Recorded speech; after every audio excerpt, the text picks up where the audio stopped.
Hegde fertility అమ్మ అనే పిలుపుకు శ్రీకారం చుట్టండి. పొందండి ఉచిత మొదటి కన్సల్టేషన్, మొదటి స్కాన్. సంప్రదించండి 8880747474. నమస్తే, welcome back to IT media. నేను మీ ఝాన్సీ. ఈరోజు ఒక టిపికల్ ఇంకా సర్వసాధారణమైన విషయమే అని అనుకుంటారు, కానీ చాలా ఇప్పుడు మన ఇండియాలో అదొక పెద్ద సమస్యగా తయారైంది, ఒబెసిటీ. ఒక్కొక్క మూవీలో మనం వింటూ ఉంటాం, బ్రెడ్ ముక్కలు తిన్న మీకే ఎంత ఉంటే మంచిగా కారం ఉప్పు వేసుకొని అన్నం తిన్న మాకెంత ఉండాలి అని చెప్పి. నిజంగా అంత స్ట్రెంత్ మనలో ఉందా? ఇప్పుడు ఒబెసిటీ కానీ ఓవర్ వెయిట్ కానీ అసలు కొంచెం ఒక 2 అడుగులు వేసి మా వల్ల కాదు, మేము చేయలేకపోతున్నాం అనడం, ఏదన్నా ఒక గట్టి పని చెప్తే అసలు మా వల్లే కాదండి, మా అబ్బాయి ఆ పని చేయలేడండి, మా అమ్మ ఈ పని చేయలేదండి అని చెప్తుంటారు. మరి మన బాడీలో ఇన్ని చేంజెస్ ఎందుకు వస్తున్నాయి? ఈ ఒబెసిటీని మనం ఎలా కన్సిడర్ చేయొచ్చు, ఎలా తగ్గించుకోవచ్చు? ఈ విషయాలను డిస్కస్ చేద్దాం. ప్రస్తుతం మనతో యోగా థెరపిస్ట్ ఇంకా న్యూట్రిషనిస్ట్ ఓం ప్రకాష్ వర్ణ గారు ఉన్నారు. నమస్కారం అండి. నమస్తే అండి. సార్, అప్పటికి ఇప్పటికీ కంపేర్ చేసుకుంటే వీడు బాయిలర్ కోడ్రా, వీడి వల్ల కాదు ఏం చేయడం అంటూ ఉంటారు. ఇంత హెల్త్ చేంజెస్ ఎందుకు వస్తున్నాయి? అండ్ జనరల్గా ఇప్పుడు ఒబెసిటీ అన్న వెయిట్ లాస్ అన్న కానీ కొన్ని లక్షల వీడియోస్ వస్తున్నాయి, అలాగే లక్షల వ్యూస్ వస్తున్నాయి. మరి దానివల్ల వాళ్ళు బెనిఫిట్ అవుతున్నారో లేదో మనకు తెలియదు, కానీ చూస్తున్నారు. ఎంత శాతం అంటే ఇప్పుడు ఒక మనిషి 50 ఆర్ 60 ఉండాలి, దానికి మించి ఎంత ఉంటే ఒబెసిటీగా మనం కన్సిడర్ చేయొచ్చు? అంటే మీరంటేగా ఆ మూవీలో ఏదో మహేష్ బాబు మూవీలో చెప్తాడు, ఊరికి తిరిగి ఇచ్చేయాలా లేకపోతే లావెక్కిపోతామని. సో బేసికల్గా వాట్ ఈజ్ ఒబేసిటీ అనే దానికి వెళ్ళినట్టయితే మనం బిఎంఐ వెయిట్ చెక్ చేసుకోవాలి. రైట్, అంటే ఫర్ ఎగ్జాంపుల్ ఒక పర్సన్ 160 సెంటీమీటర్స్ హైట్ ఉన్నాడు అనుకోండి. సో బ్రాడ్గా లేమ్యాన్ క్యాలిక్యులేషన్ చెప్తున్నాను. సో 160 సెంటీమీటర్స్ హైట్ ఉంటే 160 minus 100, so 60 is the ideal weight. 60 is the ideal weight. Right. Minus 100 చేసుకోవాలి. రైట్, రఫ్గా. ఓకే, సో దానికి ఒక +or-5% ఫ్లెక్సిబిలిటీ ఉండొచ్చు. అంటే 57 నుంచి 63 వరకు కూడా ఓకే. Okay, right. సో ఇందులో మళ్ళీ 2 విషయాలు. మీరు ఎంతసేపు ఓవర్ వెయిట్ గురించి మాట్లాడారు, ఈ మధ్యలో అండర్ వెయిట్ కూడా ఉన్నారు. అండర్ వెయిట్ ఎస్పెషల్లీ అమ్మాయిలు సైజ్ 0 అని. అవును, రైట్, ఆ సైజ్ 0 వెనకాల పడేసి రైట్ ఆ తినడం మానేసి అండర్ వెయిట్ లో కూడా ఉన్నారు. అది కూడా చాలా డేంజరస్ అనమాట. ఓకే, సో ఈ రెండిట్లో అంటే 160 సెంటీమీటర్స్ హైట్ ఉన్న అమ్మాయి కానీ అబ్బాయి కానీ 57 నుంచి 63 వరకు ఉంటే that is ideal. Typically it is 60, but +or-5%. So 57 కంటే తక్కువ ఉన్నా, 63 కంటే ఎక్కువ ఉన్నా, సో ఇప్పుడు మనం మాట్లాడుతుంది ఓవర్ వెయిట్ 63 కంటే పైన ఉంటే కనుక that is called over weight. Okay, and ఇక్కడ ఎంతసేపు ఏంటంటే కంపారిజన్ ఎక్కువైపోతుంది. నేను 402 ఫ్లాట్లో ఉంటాను, 403లో ఉండే అమ్మాయి ఇలా చేసింది, 401లో ఉండే అబ్బాయి ఇలా చేశాడు, నేను అలా చేస్తాను. It is absolutely wrong. So బేసికల్గా రీజన్స్ విషయానికి వచ్చినట్టయితే 3 రీజన్స్ ఉంటాయి. ఒకటి వచ్చేసి హార్మోనల్ ఇంబ్యాలెన్స్. హార్మోనల్ ఇంబ్యాలెన్స్ వల్ల మీరు డైట్ ఎంత కంట్రోల్ చేసినా కూడా లావైపోతూనే ఉంటారు. సో ఫర్ ఎగ్జాంపుల్ ఇప్పుడు థైరాయిడ్ వచ్చింది అనుకోండి, రైట్, థైరాయిడ్లో సడన్గా వెయిట్ ఫాల్ అయిపోతుంది, సడన్గా వెయిట్ పైకి వెళ్ళిపోతుంది. రైట్, సో ఈ థైరాయిడ్లో బేసిక్గా వచ్చింది హార్మోనల్ ఇంబ్యాలెన్స్. ఈ ఎందుకు వస్తుంది సార్ హార్మోనల్ ఇంబ్యాలెన్స్ అనేది? మళ్ళీ పెద్ద సబ్జెక్ట్ అంటారా? Right, one of the reason stress అని చెప్పుకోవచ్చు. స్ట్రెస్. ఓకే, అండ్ ఈవెన్ ఇంకా టిపికల్గా చెప్పుకోవాలంటే స్లీప్ సరిగ్గా లేకపోతే కూడా ఒబేసిటీ వస్తుంది. రైట్, అండ్ ఈ మధ్యలో మీరు అబ్జర్వ్ చేయండి, ఈ సాఫ్ట్వేర్లో నైట్ షిఫ్ట్ చేసే వాళ్ళు ఉంటారు. రైట్, సో వాళ్ళు ఏం చేస్తారు, నైట్ మెలకు ఉండడానికి ఎవ్రీ 1 hourకి ఒకసారి they have either coffee or tea.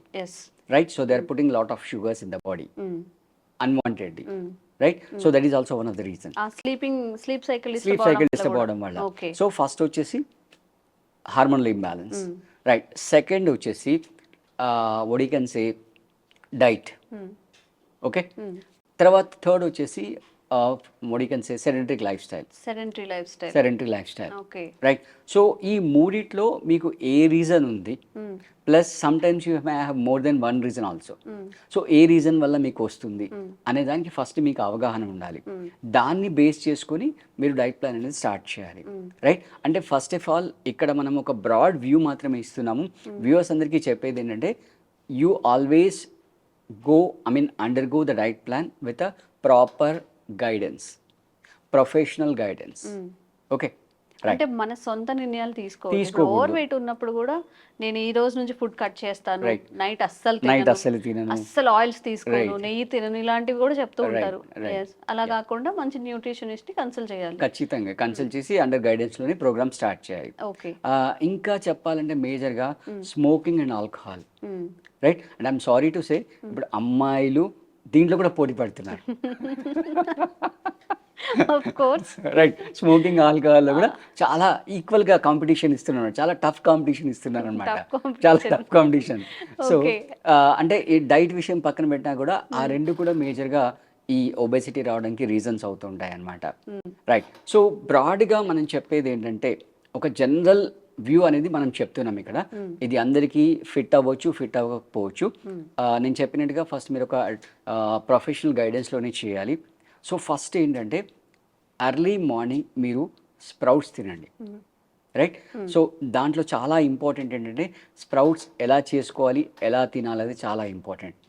దీంట్లో ఏమన్నా తేడా వచ్చిందనుకోండి, గ్యాస్ ట్రబుల్ వచ్చేస్తుంది.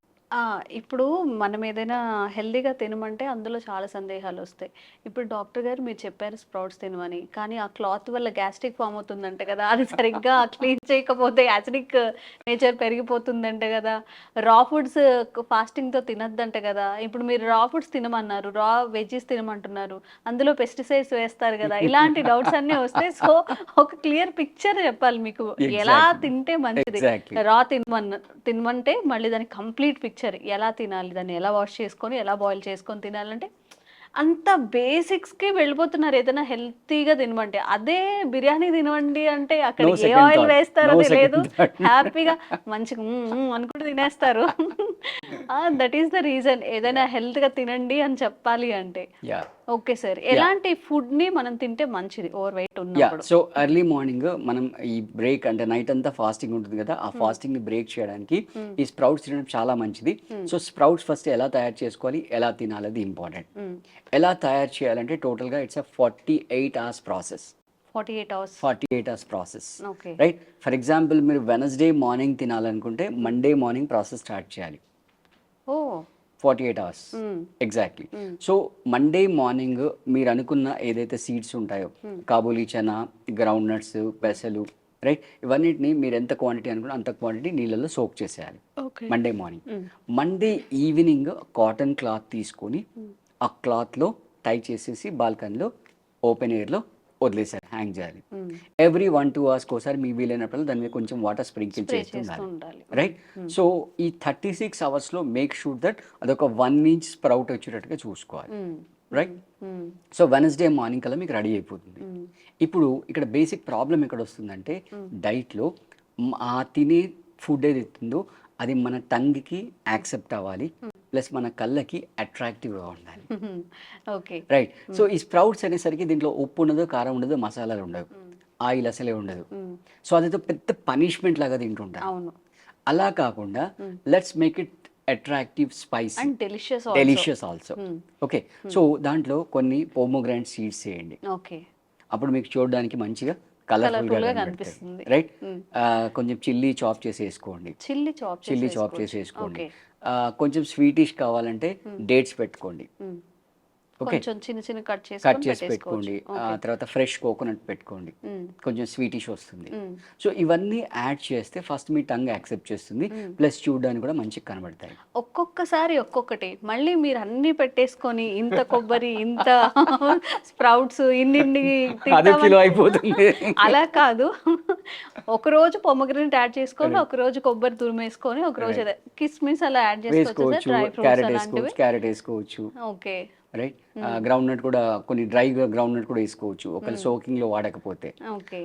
మోస్ట్ ఇంపార్టెంట్ అంటే మీరు పనిష్మెంట్ లాగా తినకూడదు, హ్యాపీగా మనకి హెల్త్ వస్తుంది అన్న కాన్షియస్నెస్, అవుట్కమ్ ని మీరు విజువలైజ్ చేస్తూ మీరు తినాలన్నమాట. ఓకే. నెక్స్ట్ వచ్చేసి ఏంటంటే ప్రతి ముద్ద మీరు నోట్లో పెట్టుకుంటారు కదా, అది మీరు నమిలినప్పుడు టమాటో సాస్ లాగా అవ్వాలి, ఓకే. అంటే ఒక్కొక్క ముద్దని 32 సార్లు నమిలి తినాలంటారు. శాస్త్రీయంగా అయితే అంత చేయాలి. ఎగ్జాక్ట్ మరి భగవంతుడు సార్ 32 పళ్ళు ఎందుకు అసలు ఇది ఇచ్చాడు? పాసిబులేనా? మనకి టేస్టీగా అనిపిస్తే గబ్బా గబ్బా తినేస్తాం. అదే చెప్పేది మరి. అసలు పాసిబుల్ అవుతుందా? మిస్టేక్ అంటే మన 50% డైజెషన్ మౌత్ లోనే అవుతుంది. అంటే ప్రాబ్లం అక్కడి నుంచి స్టార్ట్ అవుతుంది. ఓకే. సో కనీసం ఒక 40 మినిట్స్ టైం లేకపోతే కనుక మీ స్ప్రౌట్స్ జోలికి వెళ్ళమాకండి, స్ప్రౌట్స్ జోలికి అసలు వెళ్ళదు. వెళ్ళమాకండి. ఓకే, సో ఒక్కొక్క ముద్ద లేదా 2 ముద్దలు పెట్టుకొని అది మొత్తం టమాటో సాస్ లాగా రైట్ అలా చూ చేసి అప్పుడు మీ లోపలికి స్వాలో చేయండి. ఓకే.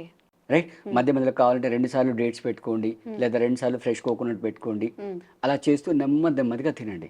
ఓకే. అలా తింటే మీకు వంట పడుతుంది, ప్లస్ దానివల్ల పుణ్యం పురుషార్థం. సరే ఇఫ్ ఇన్ కేస్ చాలా బిజీగా ఉన్నారు, వదిలేయండి, క్విక్ గా వదిలేయండి, అయిపోవాలంటే లేదు, వదిలేసేయండి. ఆ స్ప్రౌట్స్ అన్ని తీసుకెళ్లి మిక్సీలో వేసేసుకొని సమ్ ఏదన్నా మిక్స్ చేసుకొని అలా తినేయచ్చా? అందులో న్యూట్రిషన్స్ పోతాయా అలా చేస్తే? నో, చేయొద్దు. మరి మీ పళ్ళ ఫంక్షన్ అంతా పోతుంది కదా, అంటే పళ్ళకి హెల్తీ ఫుడ్ exercise- తీసుకుంటున్నాం కదా పళ్ళకి అని ఎక్సర్సైజ్ చెప్పి. పోతుంది కదా. సరే ఆ టీత్ ఎక్సర్సైజ్ లేకపోయినా కానీ హెల్తీ ఫుడ్ అయితే తీసుకుంటున్నాం కదా టిఫిన్ టైంలో అన్న వాదన కూడా వినిపిస్తుంది. కరెక్టే, కాకపోతే మీరు సరిగ్గా నమ్మలేకపోతే గ్యాస్ట్రిక్ ఇష్యూస్ వస్తాయి. అందుకే మిక్సీ పడుతున్నాం కదా. Mixie that is a different process again, okay. It's complete different process. Right, so ఖచ్చితంగా మీరు ఇలాగే తినాలి. రైట్, సో హ్యాపీగా నమలేస్తూ తినేసేయండి. సో దీనివల్ల ఏమవుతుందంటే మీరు వడ తింటే లోపలికి వెళ్ళే ఆయిల్ కట్ అయిపోతుంది. రైట్, ఇడ్లీ చట్నీ తింటే లోపలికి వెళ్ళే సాల్ట్ కట్ అయిపోతుంది. Okay. Plus lot of fibres you are adding, lot of fibres you are early adding to your morning food. బాగా healthy food, protein food. Protein food, fibre and protein food, fibre and protein rich food మీరు add చేస్తున్నారు. Okay. So ఇలా హ్యాపీగా తినేసేయండి. మధ్యాహ్నం వరకు ఆగగలిగితే well and good, లేదా మధ్యలో ఒకసారి 11 o'clock ఒక బెల్ రింగ్ అయింది అనుకోండి, అప్పుడు ఒక క్యారెట్, ఒక క్యూకుంబర్ తినేసేయండి. రైట్, తినేసి మధ్యాహ్నం మీరు రెగ్యులర్గా తినే ఫుడ్ తినండి. కాకపోతే ఈ ఫుడ్లో మీరు మేజర్గా చూసుకోవాల్సింది ఏంటంటే మీ కార్బ్స్ ఉండాలి, ప్రోటీన్ ఉండాలి, ఫ్యాట్ ఉండాలి, అన్నీ ఉండాలి. అన్నీ ఉండాలి, ఏది కట్ చేయాలి, ఏది కట్ చేయకూడదు. కాకపోతే లిమిటెడ్ గా లిమిటెడ్గా తీసుకోవాలి. అండ్ ఫ్యాట్ హెల్దీ ఫ్యాట్ తీసుకోవాలి, ఓకే. లైక్ కౌ గీ. అయ్యో గీ తింటే లావ్ అయిపోతాం కౌ సార్. గీ, కౌ గీ. నా ఫ్రెండే ఉన్నారు, లేదు లేదు నేను నెయ్యి వేసుకొని లావ్ అయిపోతానని చెప్తూ ఉంటుంది. మళ్ళీ వెళ్ళి సమ్ ఏదో బయట మంచూరియా, నూడిల్స్ అని తీసుకొస్తుంది. ఇప్పుడు అడిగామంటే దానికి వాళ్ళు ఒక పెద్ద వేరే స్టోరీ చెప్తారు. లేదు గీ తినకూడదంటే లావ్ అయిపోతాం, ఇది తినొచ్చు అని చెప్పి. అట్లా మన మైండ్ అలా కన్వర్ట్ అయిపోయింది గుడ్ ఫ్యాట్ నుంచి వెరీ బ్యాడ్ ఫ్యాట్స్కి. ఓకే. అంటే మీరు ఇందాక చెప్పారు కదా బిర్యానీ అప్పుడు ఏం ఆలోచించారు, మరి ఇంత మంచి కౌ గీ తినేటప్పుడేమో ఇన్ని క్వశ్చన్స్ వేస్తారు. అదే బిర్యానీ పార్సల్ తెచ్చుకుంటే ఏం మనకి ఆలోచించరు. బయట పబ్లిసిటీ కూడా అలాగే జరుగుతుంది సార్. నెయ్యి తింటే లావ్ అయిపోతాం అని చెప్పి, షుగర్స్ ఎక్కువ తింటే అవుతాయి. మొన్న ఒక డాక్టర్ గారు కూడా అడిగారు, ఏం కేవలం పంచదార, మైదా, ఇంకా రైస్ తింటేనే అంటే బ్యాడ్గా ప్రొజెక్ట్ చేయడం ఎందుకు? హెల్త్ బెనిఫిట్స్ మీరు తినే బయట నూడిల్స్ అవన్నీ కూడా ఇబ్బందికరమైంది కదా, అందులో ఏం ఆయిల్స్ వేస్తారో తెలియదు అని చెప్పి ఆ రియలైజేషన్ అయితే రావట్లేదు. ఎగ్జాక్ట్లీ. ఆ టైంకి ఆకలేస్తుంది, తెచ్చుకుంటున్నారు, తింటున్నారు, అయిపోతుంది. తర్వాత ఈ ఒబిసిటీ వచ్చినప్పుడు అప్పుడు what is the reason for obesity అని యూట్యూబ్లో, గూగుల్లో యాజ్ పర్ అలా వెళ్తున్నారు. అండ్ ఎక్సర్సైజెస్ విషయానికి వస్తే జనరల్గా ఒబిసిటీ ఉన్న వాళ్ళు ఎక్సర్సైజ్ చేయడానికి ఇష్టపడరు, బట్ సులువుగా ఈజీగా ఇంట్లో చేసుకునేలాగా ఏమైనా ఎక్సర్సైజెస్? సో ఈవినింగ్ కంప్లీట్ చేసి ఎక్సర్సైజ్కి వెళ్ళిపోదాం. ఓకే. సో అది ఆఫ్టర్నూన్ తినేస్తాం. So evening fruits, right, next వచ్చేసి రా వెజిటబుల్స్ ఏదైనా ఒకటి తీసుకోండి. And most important evening time. Evening ఏంటంటే మీరు 6 లోపల అంటే బిఫోర్ సన్సెట్ కంప్లీట్ చేసేసుకోవాలి. ఓకే. రైట్, కంప్లీట్ చేసుకొని 9-10 కల్లా నిద్రపోవాలి. రైట్, 9-10 సార్ కొంచెం కన్సెషన్ ఏమైనా ఉందా? ఏమీ లేదు ఇక్కడ. ప్రాబ్లం ఏమవుతుందంటే మీరు 6కి తినేసి 9కి పడుకోలేదు అనుకోండి, అప్పుడు మళ్ళీ ఇంకో మీల్ తినాల్సి వస్తుంది. అవును, ఆకలిస్తుంది కాబట్టి అప్పుడు గో ఫర్ స్విగ్గీ, మళ్ళీ ఏదో ఒకటి ఆర్డర్. సో అంటే మీ మొత్తం ప్రాసెస్ అంతా కూడా స్పాయిల్ అయిపోతుంది. ఓకే. సో ఇలా డైట్ ఫాలో అవుతూ మోడరేట్గా ఎక్సర్సైజ్ చేయాలి. అండ్ మోస్ట్ ఇంపార్టెంట్ ఏంటంటే ఓవర్ వెయిట్ ఉన్న వాళ్ళు వాకింగ్ చేయకూడదు, వాకింగ్ చేయొద్దు, అసలే వాకింగ్ చేయకూడదు. ఎందుకంటే ఆల్రెడీ ఎక్సెస్ వెయిట్ ఆ నీ జాయింట్స్ని డ్యామేజ్ చేస్తుంది. దాంట్లో మీరు వాకింగ్ చేస్తే ఇంకా డ్యామేజ్ అవుతాయి. ఓకే. కాబట్టి ఆ వాకింగ్ కాకుండా నీ మీద వెయిట్ పడకుండా వేరే యోగాసనాస్ కానీ, రైట్, ఇంకా బెస్ట్ అంటే స్విమ్మింగ్. రైట్, అంటే స్విమ్మింగ్లో బాడీలో ప్రతి జాయింట్ ఇన్వాల్వ్ అవుతుంది, ప్లస్ ఏ జాయింట్ మీద కూడా వెయిట్ పడదు. ఓకే. రైట్, సో అలానే మోడరేట్ ఎక్సర్సైజ్ చేసుకుంటూ స్ట్రెస్ తగ్గించుకుంటూ, రైట్, 8 hours అన్ఇంటరప్టెడ్ స్లీప్ కనుక మీరు ఫాలో అయినట్లయితే ఖచ్చితంగా మనం హెల్తీగా వెయిట్ లాస్ అవ్వచ్చు. బట్ మళ్ళీ వ్యూయర్స్కి చెప్పేది ఏంటంటే first you should start with professional guidance, nutritionist గైడెన్స్లో స్టార్ట్ చేసుకుంటే బెస్ట్. అప్పటికి మనకి ఎన్నో హెల్త్ డిసీజెస్ ఎఫెక్ట్ అయ్యి ఉంటాయి కాబట్టి మన బాడీలో ఎన్ని ఉన్నాయో వాటన్నిటిని కన్సిడర్ చేసుకొని తెలియకుండానే ఇప్పుడు షుగర్ బీపీస్ కూడా పెరిగిపోతున్నాయి కాబట్టి మీరు అనవసరంగా ఒకసారి డైట్ చేసి మళ్ళీ అవన్నీ అప్ అండ్ డౌన్ అవ్వడం అలాంటివి కాకుండా ప్రాపర్గా ఒక న్యూట్రిషన్ సెషన్స్ తీసుకొని ఓవర్ వెయిట్ ఉన్న వాళ్ళు వెయిట్ లాస్ ప్లాన్ చేసుకుంటే చాలా మంచిది. Thank you sir, thank you so much.